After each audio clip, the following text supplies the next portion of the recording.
arbaaxay ku dhufaneen feerku wuu ku boobsiin jida saddex feer nina marka aashakiin gees ka soo ordaysa u jeedeen tib dhulka ku dhacday gabadha dadka inaa soo kala orday marka ninkii la bursana ninkii intuu joogaa marka waa nin gaari ku cararay waa gabadha u imaanayaan oo fiirinayaan xaalkeeda siduu yahay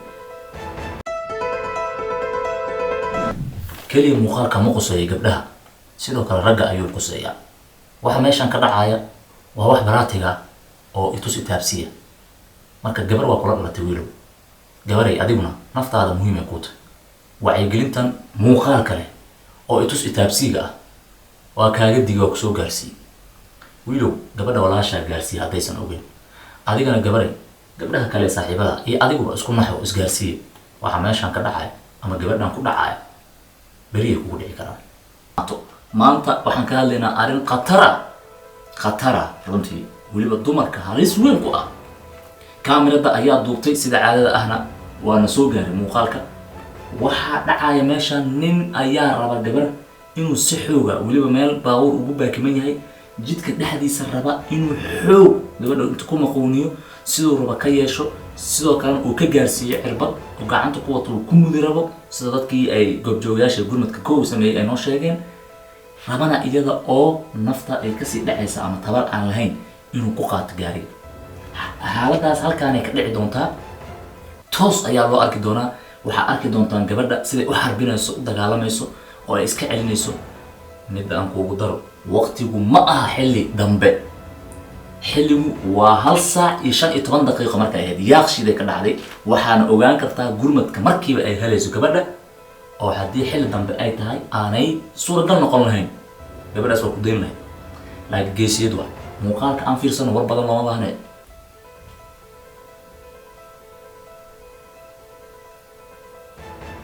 sida u jeedaan dadkana waa iska marayaan jidkan laakiin xoogaa waa mugdi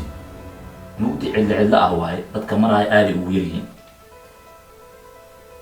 waxaa halkan kasoo baxaya gabar socota waxaa daba socda nin sidaad u jeedaan gacantuu ku dhigaa waa iska fujinaysaa hore dhaafaya dhagaxay qabsanaysaa gabadha si fiican fiiri iftiinkaa dimaaya markay meeshaa marayso xoogaa jida bajaaja ag dhaafaysa uu ku dhigaa marka uu maquunina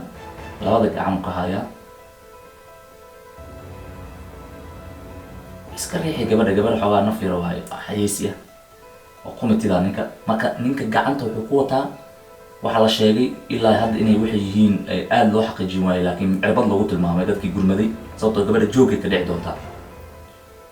marka bajaajyada dhan waa marayaan dad is haysta caadi maaragtay macnaheed ay u egyihiin laakiin uu maquuninoyaa wuu haaya iyada dhan isku haaya gabadha khatar gabdhaha ay la kulmi karaan waa u dig gabadhaan ogeyn arbaaxay ku dhufaneen feerku wuu ku boobsiin jida saddex feer nina marka aashakiin gees ka soo ordaysa u jeedeen tib dhulka ku dhacday gabadha dadka inaa soo kala orday marka ninkii la bursana ninkii intuu joogaa marka waa nin gaari ku cararay waa gabadha u imaanayaan oo fiirinayaan xaalkeeda siduu yahay waa yaaban yihiin dadka maqaayadaha laga soo kala cararay kuwa hore ninka macnihii sababta loo fahmi waayo waxay ahayd wuu isku hayay gabadha dhan marka waxaa loo mayaa dad hab isiino ma ahane wuu maquuninoyaa ma fahanta gacantan afka u saaranta feer dhulkee taallaa gabadha wuxuu ku muday feerka keliya ma aha feerka waa dabcan way soo socotay kadib way sii dhacday marka wixii uu intuusan u hayaa la aaminay in wax ku muday oo ah cirbad gabadha marka way dhul dhacday dadki waa yaaban yihiin ninkii waa cararay gaariyaa u diyaarsanaa awalba gaarigiisu ku booday wax dhulka ka qaadaya mara gabadha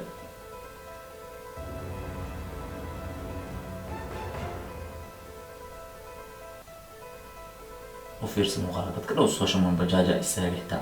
marka khatartan magaaladii hadda ka socotaa maalin hore marka intiina aana aaminsanayn warka noocaan oo kale ah waxaa jirtay nin wariye oo saaxiibkii oo aweys la yiraahdo gabar oo magaalada muqdisho ku horeysta aweys jilcu wariye aweys jilcu gabadhaas waxay sidoo kale ka sheekeynaysay gabar sidan ku samaysay macni gabar ayaa u adeegsatay wax ku muday soo marka waxaa laga yaabaa shabakad isku xira inay yihiin oo gabdhaha ay adeegsadaan mararka qaarkii mar rag ay adeegsadaan khatartu waa badan tahay gabadhaas marka cirbada lagu muday oo ka hadlaysa iyada oo laakiin dadka inta badan ay dhahayeen waxaa macquul ma ah ayaa haddana idiin sii deynaynaa oo aan isla daawanaynaa bal fiiriya waxaan khatar weyn waaye gabdhow is ilaaliya xaalku waa adag warragow gabdhaha waa nala dhasheen waa dhali doonaa maxaa waa inaan ilaashano waa fiir gabadhan iyada. Assalaamu calaykum. Waxaa meeshan ka salaama walaalkay Munasar fiidiyoogan u soo duubay marar badan fiidiyoyaashiisa aan daawadaa qof wuxuu egyahay dhexdhexaad ah oo ummad badan ku xiran yihiin. Maanta fiidiyogayga hadoo gaar waxaa laga yaabaa dad badan oo madaxa inay arkaan oo amniga ku shaqo leh oo dadkaas inay la soo qabta dhibaatada i gaarsiiyeen laga yaabaa.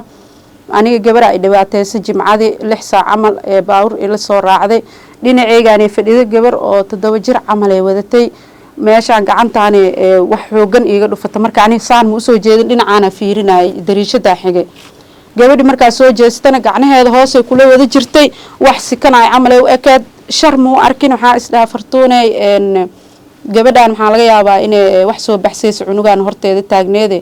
iska dhaaf inkastoo aniga aan xanuun saa'id aan dareemo gacanta inay igo'day camal aan dareemay marka shaki weyn ma sii qaadin gabadhina ugu dambeyn way degtay gacanta si ay xanuunayso kooda horta maxaa dhaabay maxaa ka qaldan gacanta waxa iiga sameysay sorry bis ay dhahday hadalka iguma sii dheereen xataa saakadii anoo jiiday arkay saakada markii inta ku ekeed meel dheer ma aadeen saakada markii meel yariis ka muuqatay gacantana meesha dhibaato laga gaarsiiyay ma arki karin marka guriga marka tagale maalinkii arkay fiidiyoyaasheeda wareegay walaalkay ina aragtaa u maleynaa qaabka waxa iigu dhaceen marka hadda dhibka ila soo gudboonaaday oo hadda fiidiyogan u soo duubo mar kale waxay tahay saldhigiya maanta ku soo laabtay saldhigi hadda maanta ku soo laabtay waxa la yiraahday fiidiyoyaashiyan geeyo oo gabadha fiidiyoyaasheedana sida ku helaan ku sheegay TikTok-geedii raadiyay muna aadan xasana ku qoray way ii soo baxday gabadhana markii hore maaski afka bis ugu xirnay bare meeshan ku leedahay intaas oo ku aqoonsaday gabadh intay ag fadhida indhaha ka buuxsada waxa is dhaafartoon xanuunkan xanuun caadi ma baahane gabadhan waxay kugu dhufatay ma taqaanide iska hubi bal aday lambarkana iska qoro wajigeedana maanta si fiican u fiiriyaa is dhahay markay gabadhi markay degatay wacay eray xun ay ugu la hadashay erayda xun markay ugu la hadashay lambarkii damsatay 2 maalin ee aamusneeda lambarkeeda la wacaayay anigana dacwo iyo iska soo qoray mar banaadir tagay digfeer meel aan tagin maalinkaas kaliya ma nasanin ilaaha ila og inaana nasanin TikTok-gayga ka soo fiirsan kartiin xataa fartoon quruxa ay ugu qoran marka maalinkaas waxa tagay saldhiga hodana iska soo qoray oo ugu howlwadaag aan dhahay hodana tagay howlwadaag tagay dhaheen howlwadaaga iska soo qoraa aan u gudbistay dacwadeeda maalinka ku xigto sabdida ahaydna maxaa tagay banaadir waa qofka koo markay tagto ayada baaritaan mareyso baaritaankii la mariyay aniga qof caafimaad qabta ahay waa fiicnay kaliya waxay dhaheen meesh cirbad inay tahana way arkeen dhaqaatiirta waa tusay cirbad oo mudaceeda ku taala meesha qof walba dareemi karta meel cirbad oo muddo dhaqtar iska dhaafay qof caadi ah xataa fahmi karta meel duleesha ay ugu taalo marka waxa la yiraahday 3 bilood kadib soo laabo kaniinigan si isticmaal marka waa iska soo baxa guriga imaaday gabadhi taleefanadii ma qabanayso lambarkeedii iyo magaceedii hadaa dhiga wax soo sheeganayo ma lahan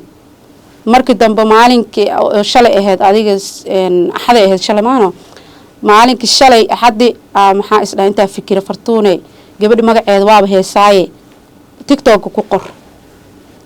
WhatsApp-keedana saliid iyo nafaqo iyo saarneed gabar wax gatay ila noqotay waa ku qoray isla markii la amarkiis way ii soo baxday gabadhi baawurka ee markay ila saarneed ee wadato 7 jirka aad ku arka meesha aan aqoonsaday iyo ayada wajigeedii sidii ku soo dhigay maxaan dhahay alxamdulillah waa farxay hadaaba hesho mar muuqaalkeeda beel waa isdhahay waa farxay waa soo dhigay isla markii gabar walaasheeda ay soo caysay waxay dhadanaaya maxaa u soo dhigtay hooyadeeda soo dhigay xataa iyo ayada markii gabar walaasheeda dhahday hooyadeena ayaa meesha ka saar markii gabadhaas waxay ila eg tahay gabar hore ila socotay marka magaceeda soo sheegay gabadha walaasheeda jeeqna ma soo dhaheen ma soo hadleen hadda waxay la soo hadashay hooyadii safirkeeda aan soo dhigay marka aniga shalay horta waa faraxsanaa laakiin maanta wax badan ay isbedelay murugtiya dib ugu laabtay murugta dibka ugu laabtana maxay tahay fiidiyoyaashiyaan qaaday saldhigiyaan la tagay maxay dhaheen fartuunay wali arinta sideeda waa isma bedelin waayo qofka meelay degan tahay ma taqaan waa maya fiidiyo hadda waxna ma qabanayo lambarkii naagta waa la wacay ma qabanayso wiil walaalkeeda ahay dhahaya meesha anoo jooga soo wacay ninka dacwada iga qorayaan u dhiibay war gabadha maxaa ku haystaa la dhaw oo ku aflagaadeene gabadha hooyadeeda soo dhigtoo yidhi ha is ilaaliso war maxaa la dhahay gabadha dacway qabtaa gabar walaashaada wax ku samaysay hooyada dadtay soo dhigtay gabar baadi ku jirta waaye imaaw dacwada hala qoro gabadha walaashaadana keen xaniyahaada fuuloo dhahay adi uu soo socdiye haye waayahoo dhahay marka sidii aniga hadda kusoo baxay sidii hadda murugta weli dib iigu soo laabatay tiktogoodina gabadhi iyo walaasheeda tiktoga iga soo aflagaadeynooyin way isoo caynooyin gabadhi naftirkeeda oo dhibka ii geysatay yaa soo hadashay see labo shaloo dhan u aamusneed markaa soo dhiga muuqaalkeeda xalayay soo hadashay cod soo duubtay maantana video bay soo duubtay aniga igu aflagaadeynaysa ayada i dhibaateysay aniga i aflagaadeynaysa dhahoosa gabadhan aniga waxay igu raadsanaysaa camal fiidiyoyaasheedana soo fiirsada gabadhan juwa u geystay raali noqaa dhahay ayada yaa shaki isku bee shakixee iigu beermi weysa gabadhi maxaa laga kari lahayaa imaaw ama meeshaa degantaha sheeg qofka markay cararto waxay isku ogtahay anigana dhibkii woo muuqdaa marka walaalkay minister waxaa kaa codsanaa gabadhaa ma aqaani ma dhahooso way aragta baabuurka waa isla raacne jugaa siiyey dhahoosa aniga cirbadaa iga muuqato waxaa rabaa inaa laamaha amniga